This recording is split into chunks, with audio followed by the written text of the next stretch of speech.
সিলেটের কিছু জায়গা আছে যেখানে ঘুরতে যাওয়ার জন্য আসলে খুব বেশি পরিকল্পনার প্রয়োজন হয় না। বিকেলটা একটু সুন্দরভাবে কাটাতে চাইলে শুধু চলে আসতে হয় এমন একটা জায়গায়। আজকের জায়গাটাও ঠিক তেমনই, সিলেটের বাইশটিলা, যে জায়গাটা অনেক আগে থেকেই পরিচিত। আর এখন এখানে নতুন করে যোগ হয়েছে আরো একটি আকর্ষণ, আর সেই আকর্ষণ হলো বাইশটিলা থেকে বাদাঘাট যাওয়ার এই নতুন রাস্তার কাজ এখনো পুরোপুরি শেষ হয়নি, কিছু অংশের কাজ চলমান রয়েছে, কিন্তু অসম্পূর্ণ অবস্থাতেও জায়গাটা দেখতে খুব সুন্দর। রাস্তার পাশে দাঁড়ালেই হাওরের খোলা পরিবেশ আর চারপাশ থেকে আসা বাতাস সব মিলিয়ে একটা অন্যরকম অনুভূতি পাওয়া যায়। বিশেষ করে বিকেলের সময় এখানে এলে পরিবেশটা আরো সুন্দর লাগে। আর যদি এই পরিবেশটা একটু ঘুরে দেখতে চান তাহলে বাইশটিলার কাছ থেকেই নৌকা ভাড়া করার সুযোগ রয়েছে। নৌকায় উঠে হাওরের ভেতর ঘুরতে পারবেন, চারপাশের পানির দৃশ্য দেখতে পারবেন এবং হাওরের পরিবেশটা আরো কাছ থেকে উপভোগ করতে পারবেন। তবে এই জায়গার সবচেয়ে সুন্দর সময়টা আমার কাছে মনে হয়েছে বিকেল থেকে সূর্যাস্তের সময়টা। সূর্য যখন ধীরে ধীরে হাওরের অপারে ডুবে যেতে শুরু করে তখন চারপাশের দৃশ্যটাই একদম বদলে যায়। পানির অপর সূর্যের শেষ আলো,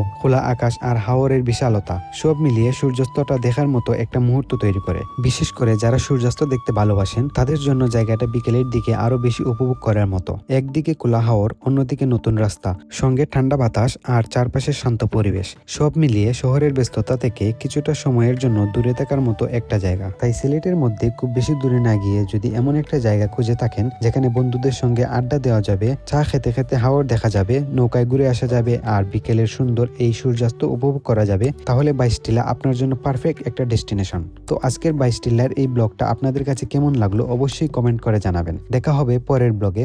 আল্লাহ হাফেজ।